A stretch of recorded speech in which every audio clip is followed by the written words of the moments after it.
Agora vamos entrar no assunto de ponteiros. Todos os dados no seu programa estão armazenados em algum local da memória do computador. Cada local da memória possui um endereço. Os ponteiros são variáveis com o objetivo de guardar endereços de memória e não dados. Por eles guardarem um endereço em vez de um dado, eles servem para apontar para um dado que esteja na memória. Na declaração de um ponteiro, utilize o asterisco entre o tipo e o nome dele. Toda vez que esse ponteiro é referenciado, ou seja, quando é citado fora da criação dele, o asterisco tem outra função.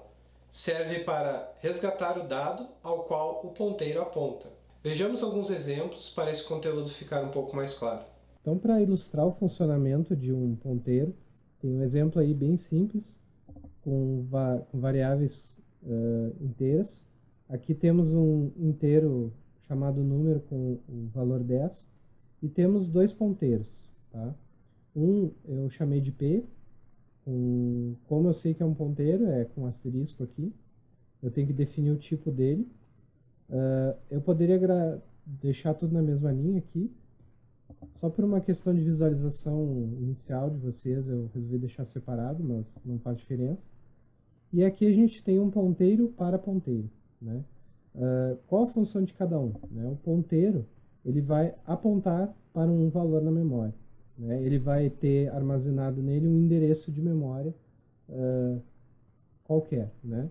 Enquanto que o ponteiro para ponteiro ele vai apontar para um outro ponteiro, e esse outro ponteiro sim vai apontar para um valor na memória, certo?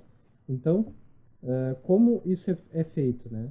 A partir daqui, então a gente tem a declaração do ponteiro, e aqui a gente define o que o ponteiro recebe. Ele recebe esse E comercial do número.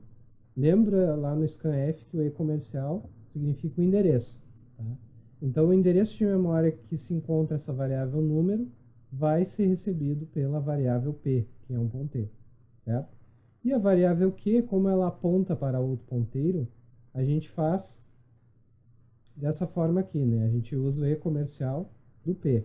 Então o P ele vai ter o endereço dele, mas eu quero esse endereço para o meu ponteiro para ponteiro, né? Que é o Q. Então a partir disso eu vou imprimir os valores aqui. Na verdade aqui deveria ser assim, tá? Eu vou imprimir o valor que o P está apontando e que o Q está apontando indiretamente, tá? Então tá. Vamos fazer aqui o teste. Vocês percebem que nos dois a gente tem o valor 10. Por quê? Porque os dois estão apontando para o mesmo lugar de memória, que é onde está o número, tá? A variável número.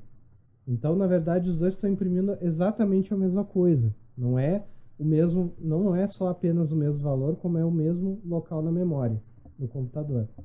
Então aqui a gente tem, na verdade, uma impressão do valor que o P aponta e o valor que o Q aponta indiretamente através do ponteiro P, certo?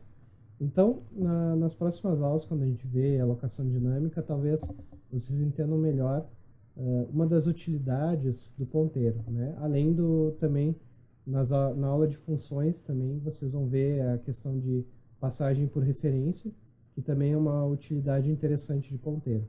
Mas, por enquanto, fiquem com essa explicação inicial aí para entender a lógica dos ponteiros. Até a próxima aula.